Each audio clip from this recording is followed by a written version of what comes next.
The Man Who Collected Poe by Robert Bloch.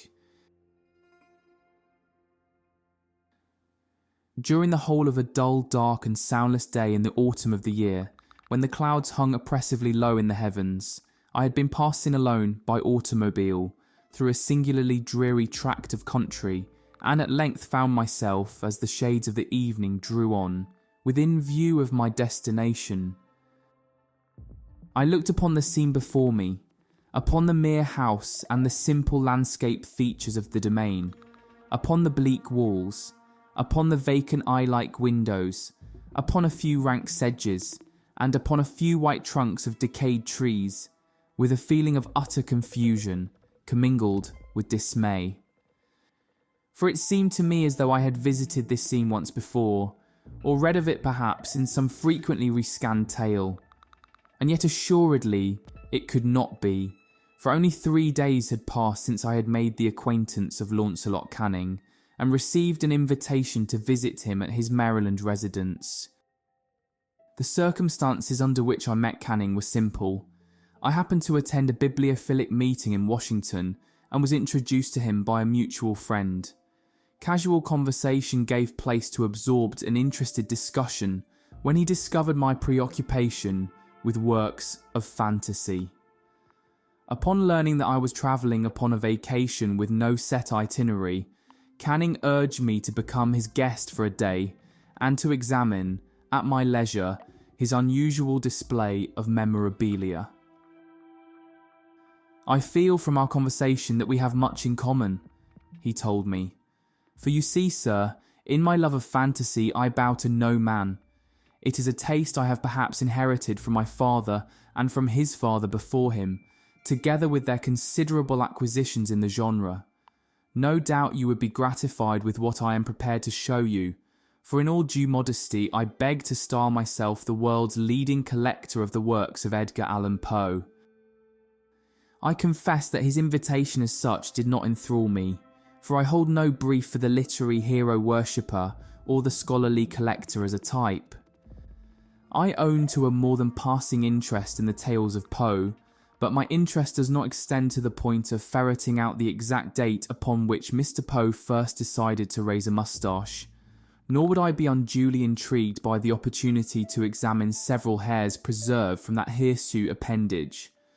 So it was rather the person and personality of Launcelot Canning himself which caused me to accept his proffered hospitality, for the man who proposed to become my host might have himself stepped from the pages of a Poe tale. His speech, as I have endeavoured to indicate, was characterised by a courtly rhodomontade so often exemplified in Poe's heroes, and beyond certainty, his appearance bore out the resemblance. Launcelot Canning had the cadaverousness of complexion, the large liquid luminous eye, the thin curved lips, the delicately modelled nose, finely moulded chin, and dark web-like hair of a typical Poe protagonist. It was this phenomenon that prompted my acceptance and led me to journey to his Maryland estate, which, as I now perceived, in itself manifested a Poe-esque quality of its own, intrinsic in the images of the grey sedge, the ghastly tree stems, and the vacant and eye-like windows of the mansion of gloom. All that was lacking was a tarn and a moat, and as I prepared to enter the dwelling I half expected to encounter therein the carved ceiling, the sombre tapestries, the ebon floors, and the phantasmagoric armorial trophies so vividly described by the author of Tales of the Grotesque and Arabesque. Nor upon entering Launcelot Canning's home was I too greatly disappointed in my expectations. True to both the atmospheric quality of the decrepit mansion and to my own fanciful presentiments, the door was opened in response to my knock by a valet who conducted me, in silence, through dark and intricate passages to the study of his master. The room in which I found myself was very large and lofty. The windows were long, narrow, and pointed, and at so vast a distance from the black oaken floor as to be altogether inaccessible from within. Feeble gleams of encrimsoned light made their way through the trellised panes, and served to render sufficiently distinct the more prominent objects around. The eye, however, struggled in vain to reach the remoter angles of the chamber or the recesses of the vaulted and fretted ceiling. Dark draperies hung upon the walls. The general furniture was profuse, comfortless, antique, and tattered. Many books and musical instruments lay scattered about, but failed to give any vitality to the scene. Instead, they rendered more distinct that peculiar quality of quasi-recollection. It was as though I found myself once again, after a protracted absence, in a familiar setting. I had read, I had imagined, I had dreamed, or I had actually beheld this setting before. Upon my entrance, Launcelot Canning arose from a sofa on which he had been lying at full length, and greeted me with a vivacious warmth which had much in it, I at first thought, of an overdone cordiality.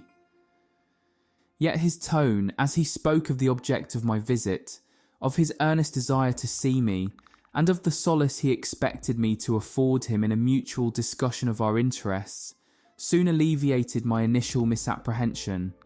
Launcelot Canning welcomed me with the rapt enthusiasm of the born collector, and I came to realise that he was indeed just that, for the Poe collection he shortly proposed to unveil before me was actually his birthright. Initially, he disclosed, the nucleus of the present accumulation had begun with his grandfather, Christopher Canning, a respected merchant of Baltimore. Almost 80 years ago, he had been one of the leading patrons of the arts in his community, and as such was partially instrumental in arranging for the removal of Poe's body to the southeastern corner of the Presbyterian Cemetery at Fayette and Green Streets, where a suitable monument might be erected. This event occurred in the year 1875, and it was a few years prior to that time that Canning laid the foundation of the Poe collection. Thanks to his zeal, his grandson informed me, I am today the fortunate possessor of a copy of virtually every existing specimen of Poe's published works. If you will step over here, and he led me to a remote corner of the vaulted study, past the dark draperies, to a bookshelf which rose remotely to the shadowy ceiling. I shall be pleased to corroborate that claim. Here is a copy of Alaraf, Tamerlane and other poems in the 1829 edition, and here is the still earlier Tamerlane and other poems of 1827, the Boston edition, which, as you doubtless know, is valued today at $15,000. I can assure you that Grandfather Canning parted with no such sum in order to gain possession of this rarity. He displayed the volumes with an air of commingled pride and cupidity, which is ofttimes characteristic of the collector and is by no means to be confused with either literary snobbery or ordinary greed. Realising this, I remained patient as he exhibited further treasures. Copies of the Philadelphia Saturday Courier containing early tales, bound volumes of The Messenger during the period of Poe's editorship, Graham's Magazine, editions of the New York Sun and the New York Mirror, boasting respectively of the Balloon Hoax and the Raven, and files of the Gentleman's Magazine. Ascending a short library ladder, he handed down to me the Leah and Blanchard edition of Tales of the Grotesque and Arabesque, the Conchologist's first book, the Putnam Eureka, and finally the little paper booklet, published in 1843 and sold for 12.5 cents, entitled The Prose Romances of Edgar A. Poe, an insignificant trifle containing 2 tales which is valued by present-day collectors at $50,000. Canning informed me of this last fact, and indeed kept up a running commentary upon each item he presented. There was no doubt but that he was a Poe scholar as well as a Poe collector, and his words informed tattered specimens of the Broadway Journal and Godey's Lady's Book, with a singular fascination not necessarily inherent in the flimsy sheets or their contents. I owe a great debt to Grandfather Canning's obsession, he observed, descending the ladder and joining me before the bookshelves. It is not altogether a breach of confidence to admit that his interest in Poe did reach the point of an obsession, and perhaps eventually of an absolute mania. The knowledge, alas, is public property, I fear. In the early 70s, he built his house, and I am quite sure that you have been observant enough to note that it in itself is almost a replica of a typical Poe-esque mansion. This was his study, and it was here that he was wont to pore over the books, the letters, and the numerous mementos of Poe's life. What prompted a retired merchant to devote himself so fanatically to the pursuit of a hobby, I cannot say. Let it suffice that he virtually withdrew from the world and from all other normal interests. He conducted a voluminous and lengthy correspondence with aging men and women who had known Poe in their lifetime, made pilgrimages to Fordham, sent his agents to West Point, to England and Scotland, to virtually every locale in which Poe had set foot during his lifetime. He acquired letters and souvenirs as gifts. He bought them and, I fear, stole them, if no other means of acquisition proved feasible. Launcelot Canning smiled and nodded. Does all this sound strange to you?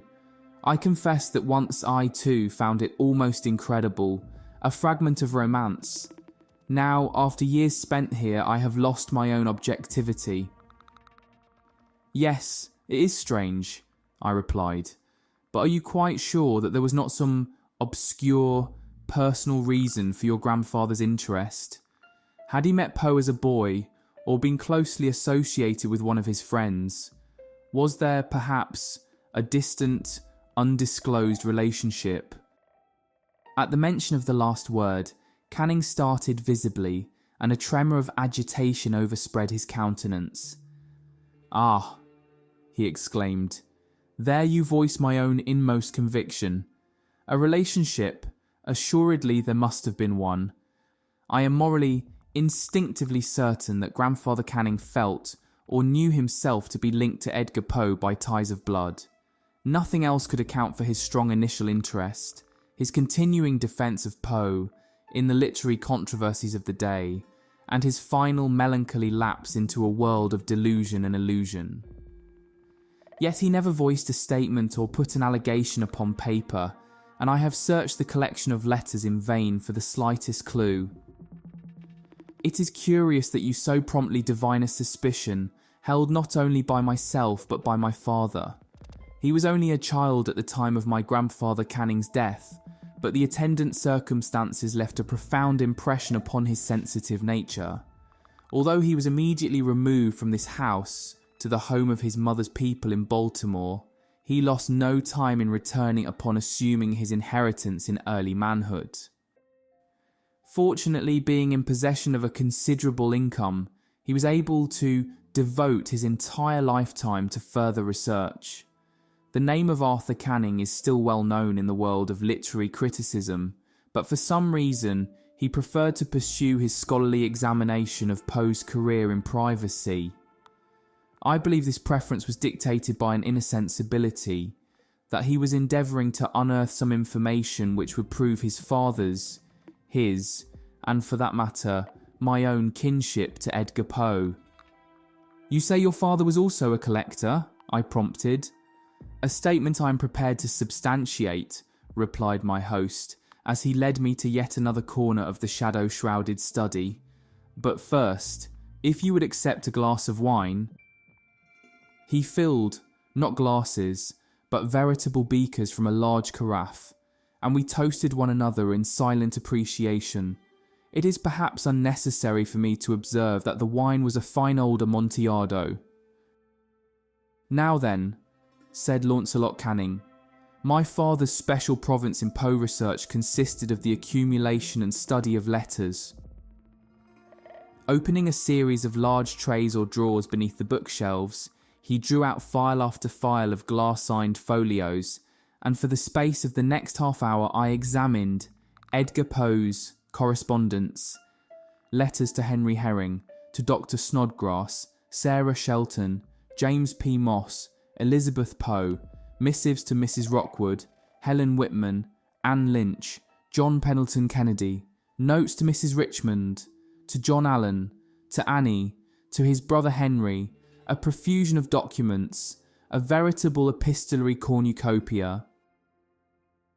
During the course of my perusal, my host took occasion to refill our beakers with wine, and the heady draught began to take effect, for we had not eaten, and I own I gave no thought to food, so absorbed was I in the yellowed pages illumining Poe's past.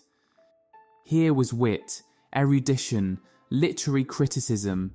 Here were the muddled, maudlin outpourings of a mind gone in drink and despair. Here was the draft of a projected story, the fragments of a poem. Here were a pitiful cry for deliverance and a paean to living beauty. Here were a dignified response to a dunning letter and an editorial pronunciamento to an admirer. Here were love, hate, pride, anger, celestial serenity, abject penitence, authority, wonder, resolution, indecision, joy, and soul-sickening melancholia. Here were the gifted elocutionist, the stammering drunkard, the adoring husband, the frantic lover, the proud editor, the indigent pauper, the grandiose dreamer, the shabby realist, the scientific inquirer, the gullible metaphysician, the dependent stepson, the free and untrammelled spirit, the hack, the poet, the enigma that was Edgar Allan Poe. Again the beakers were filled and emptied. I drank deeply with my lips, and with my eyes more deeply still. For the first time the true enthusiasm of Launcelot Canning was communicated to my own sensibilities. I divined the eternal fascination found in a consideration of Poe the writer and Poe the man. He who wrote tragedy, lived tragedy, was tragedy. He who penned mystery lived and died in mystery, and who today looms on the literary scene as mystery incarnate. And mystery Poe remained, despite Arthur Canning's careful study of the letters. My father learned nothing, my host confided, even though he assembled, as you see here, a collection to delight the heart of a Mabbott or a Quin. So his search ranged further. By this time I was old enough to share both his interest and his inquiries. Come, and he led me to an ornate chest which rested beneath the windows against the west wall of the study. Kneeling, he unlocked the repository and then drew forth, in rapid and marvellous succession, a series of objects, each of which boasted of intimate connection with Poe's life. There were souvenirs of his youth and his schooling abroad, a book he had used during his sojourn at West Point, mementos of his days as a theatrical critic in the form of playbills, a pen used during his editorial period, a fan once owned by his girl wife, Virginia, a brooch of Mrs. Clem's, a profusion of objects including such diverse articles as a cravat stock and, curiously enough, Poe's battered and tarnished flute. Again we drank, and I own the wine was potent.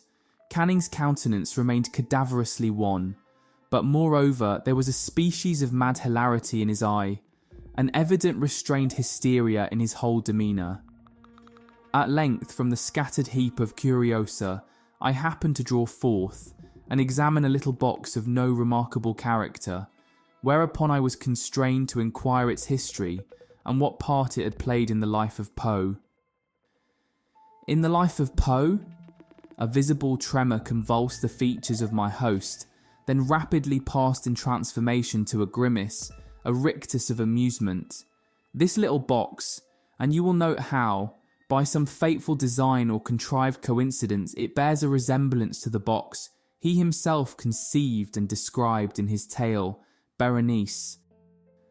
This little box is concerned with his death, rather than his life. It is, in fact, the self-same box my grandfather Christopher Canning clutched to his bosom when they found him down there. Again the tremor, again the grimace. But stay, I have not yet told you of the details. Perhaps you would be interested in seeing the spot where Christopher Canning was stricken. I have already told you of his madness, but I did not more than hint at the character of his delusions.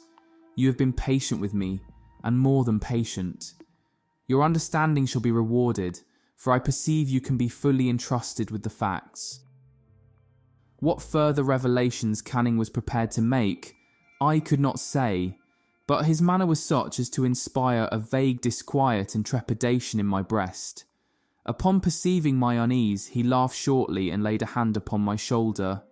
"Come, this should interest you as an aficionado of fantasy," he said. "But first, another drink to speed our journey." He poured, we drank, and then he led the way from that vaulted chamber, down the silent halls, down the staircase, and into the lowest recesses of the building until we reached what resembled a dungeon, its floor and the interior of a long archway carefully sheathed in copper. We paused before a door of massive iron. Again I felt in the aspect of this scene an element evocative of recognition or recollection. Canning's intoxication was such that he misinterpreted, or chose to misinterpret, my reaction. "You need not be afraid," he assured me. "Nothing has happened down here since that day, almost 70 years ago, when his servants discovered him stretched out before this door, the little box clutched to his bosom, collapsed, and in a state of delirium from which he never emerged. For 6 months he lingered, a hopeless maniac, raving as wildly from the very moment of his discovery as at the moment he died, babbling his visions of the giant horse, the fissured house collapsing into the tarn, the black cat, the pit, the pendulum, the raven on the pallid bust, the beating heart, the pearly teeth, and the nearly liquid mass of loathsome, of detestable putridity from which a voice emanated. Nor was that all he babbled, Canning confided, and here his voice sank to a whisper that reverberated through the copper-sheathed hall and against the iron door. He hinted other things far worse than fantasy, of a ghastly reality surpassing all of the phantasms of Poe. For the first time, my father and the servants learned the purpose of the room he had built beyond this iron door, and learned what Christopher Canning had done to establish his title as the world's foremost collector of Poe. For he babbled again of Poe's death, 30 years earlier, in 1849, of the burial in the Presbyterian cemetery, and of the removal of the coffin in 1874 to the corner where the monument was raised. As I told you, and as was known then, my grandfather had played a public part in instigating that removal, but now we learned of the private part, learned that there was a monument and a grave, but no coffin in the earth beneath Poe's alleged resting place. The coffin now rested in the secret room at the end of this passage. That is why the room, the house itself, had been built. I tell you, he had stolen the body of Edgar Allan Poe, and as he shrieked aloud in his final madness, did not this indeed make him the greatest collector of Poe? His ultimate intent was never divined, but my father made one significant discovery. The little box clutched to Christopher Canning's bosom contained a portion of the crumbled bones, the veritable dust that was all that remained of Poe's corpse.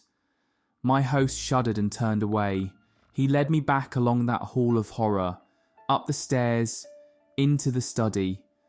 Silently he filled our beakers and I drank as hastily, as deeply, as desperately as he. What could my father do?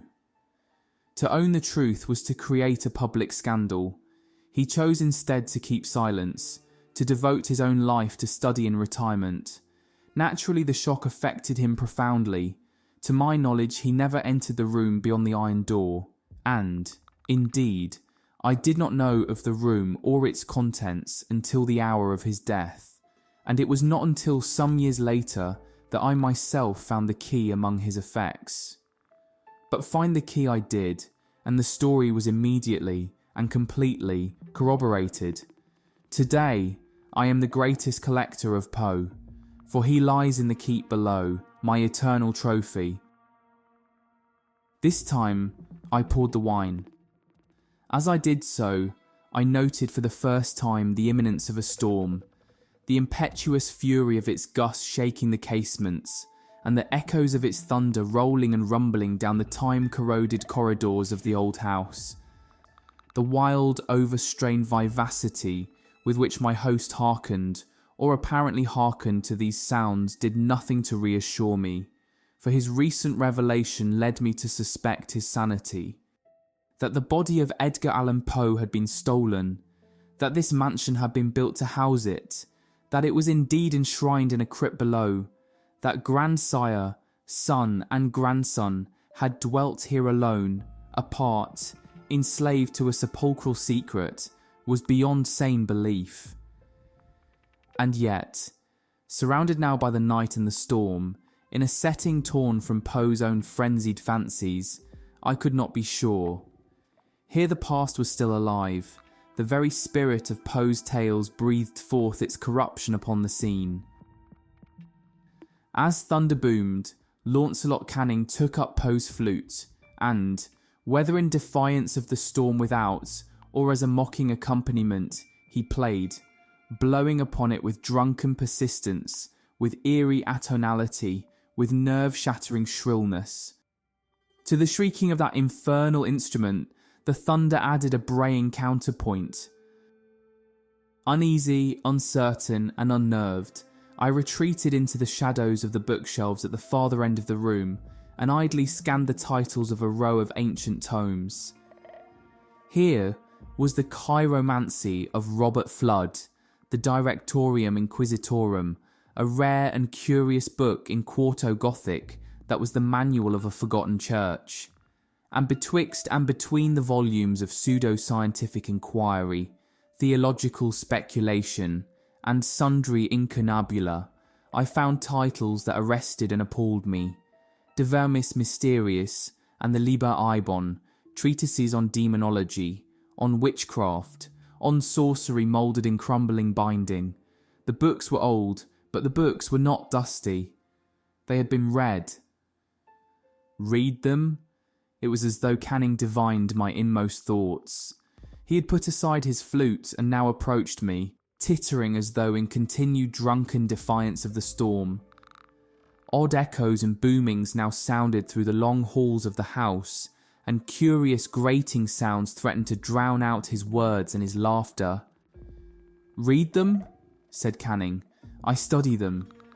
Yes, I have gone beyond grandfather and father too. It was I who procured the books that held the key, and it was I who found the key.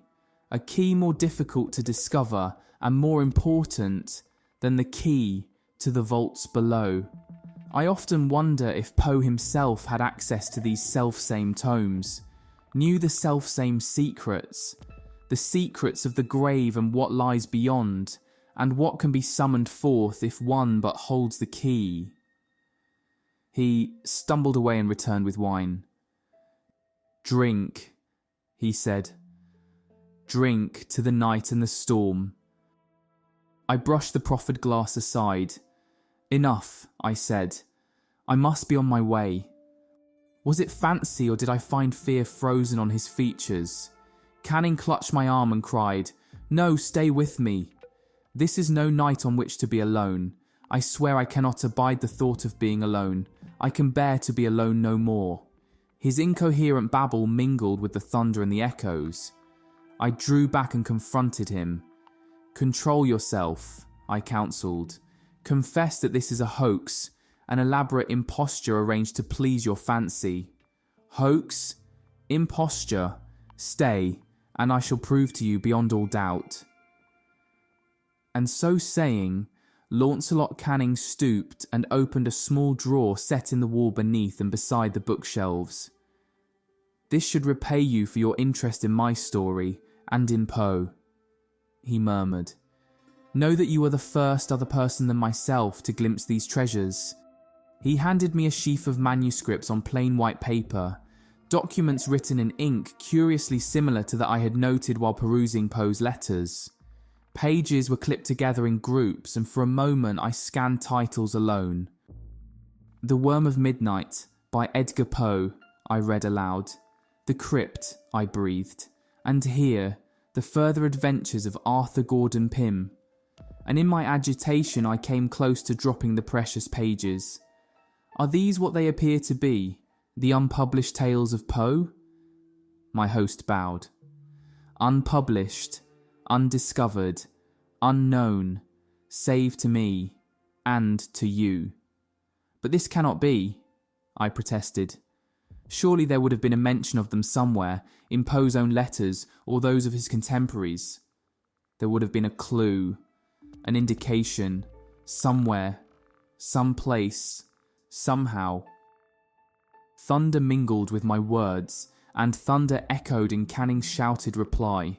You dare to presume an imposture? Then compare. He stooped again and brought out a glass-lined folio of letters. Here, is this not the veritable script of Edgar Poe? Look at the calligraphy of the letter, then at the manuscripts. Can you say they are not penned by the self-same hand? I looked at the handwriting, wondered at the possibilities of a monomaniac's forgery. Could Launcelot Canning, a victim of mental disorder, thus painstakingly simulate Poe's hand? Read then, Canning screamed through the thunder. Read and dare to say that these tales were written by any other than Edgar Poe, whose genius defies the corruption of time and the conqueror worm. I read but a line or two, holding the topmost manuscript close to eyes that strained beneath wavering candlelight. But even in the flickering illumination I noted that which told me the incontestable truth.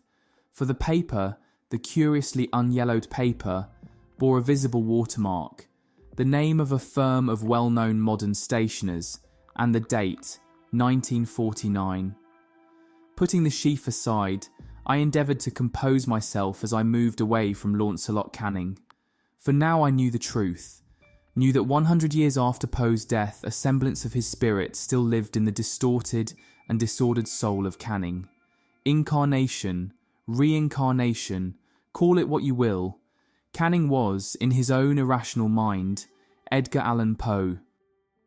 Stifled and dull echoes of thunder from a remote portion of the mansion now commingled with the soundless seething of my own inner turmoil, as I turned and rashly addressed my host. "Confess," I cried. "Is it not true that you have written these tales fancying yourself the embodiment of Poe? Is it not true that you suffer from a singular delusion born of solitude and everlasting brooding upon the past? That you have reached a stage characterized by the conviction that Poe still lives on in your own person?" A strong shudder came over him, and a sickly smile quivered about his lips as he replied, "Fool, I say to you that I have spoken the truth. Can you doubt the evidence of your senses? This house is real, the Poe collection exists, and the stories exist. They exist, I swear, as truly as the body lying in the crypt below." I took up the little box from the table and removed the lid. "Not so," I answered. "You said your grandfather was found with this box clutched to his breast before the door of the vault, and that it contained Poe's dust, yet you cannot escape the fact that the box is empty." I faced him furiously. "Admit it, the story is a fabrication, a romance. Poe's body does not lie beneath this house, nor are these his unpublished works, written during his lifetime and concealed." "True enough." Canning's smile was ghastly beyond belief. "The dust is gone because I took it and used it, because in the works of wizardry I found the formulae, the arcana whereby I could raise the flesh, recreate the body from the essential salts of the grave. Poe does not lie beneath this house. He lives, and the tales are his posthumous works." Accented by thunder, his words crashed against my consciousness. That was the end-all and the be-all of my planning, of my studies, of my work, of my life. To raise, by sorcery, the veritable spirit of Edgar Poe from the grave, reclothed and animate in flesh, set him to dwell and dream and do his work again in the private chambers I built in the vaults below. And this I have done. To steal a corpse is but a ghoulish prank. Mine is the achievement of true genius. The distinct, hollow, metallic, and clangorous, yet apparently muffled reverberation accompanying his words caused him to turn in his seat and faced the door of the study, so that I could not see the workings of his countenance, nor could he read my own reaction to his ravings. His words came but faintly to my ears through the thunder that now shook the house in a relentless grip. The wind rattling the casements and flickering the candle flame from the great silver candelabra sent a soaring sighing and an anguished accompaniment to his speech. I would show him to you, but I dare not, for he hates me as he hates life. I have locked him in the vault, alone, for the resurrected have no need of food nor drink. And he sits there, pen moving over paper, endlessly moving, endlessly pouring out the evil essence of all he guessed and hinted at in life, and which he learned in death. Do you not see the tragic pity of my plight? I sought to raise his spirit from the dead, to give the world anew of his genius, and yet these tales, these works are filled and fraught with a terror not to be endured.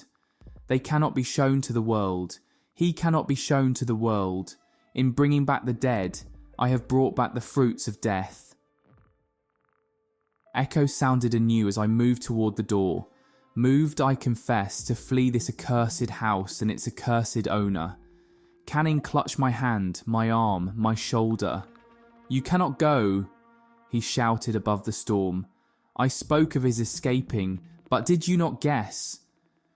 Did you not hear it through the thunder, the grating of the door? I pushed him aside, and he blundered backward, upsetting the candelabra, so that flames licked now across the carpeting. "Wait," he cried. "Have you not heard his footstep on the stair?" Madman, I tell you that he now stands without the door. A rush of wind, a roar of flame, a shroud of smoke rose all about us. Throwing open the huge antique panels to which Canning pointed, I staggered into the hall. I speak of wind, of flame, of smoke, enough to obscure all vision. I speak of Canning's screams, and of thunder loud enough to drown all sound. I speak of terror born of loathing, and of desperation enough to shatter all my sanity. Despite these things, I can never erase from my consciousness that which I beheld as I fled past the doorway and down the hall. There, without the doors, there did stand a lofty and enshrouded figure, a figure all too familiar, with pallid features, high domed forehead, moustache set above a mouth. My glimpse lasted but an instant during which the man, the corpse, the apparition, the hallucination, call it what you will, moved forward into the chamber and clasped Canning to his breast in an unbreakable embrace. Together the two figures tottered toward the flames, which now rose to blot out vision forevermore. From that chamber and from that mansion I fled aghast. The storm was still abroad in all its wrath, and now fire came to claim the house of Canning for its own. Suddenly, there shot along the path before me a wild light, and I turned to see whence a gleam so unusual could have issued, but it was only the flames, rising in supernatural splendour to consume the mansion, and the secrets of the man who collected Poe,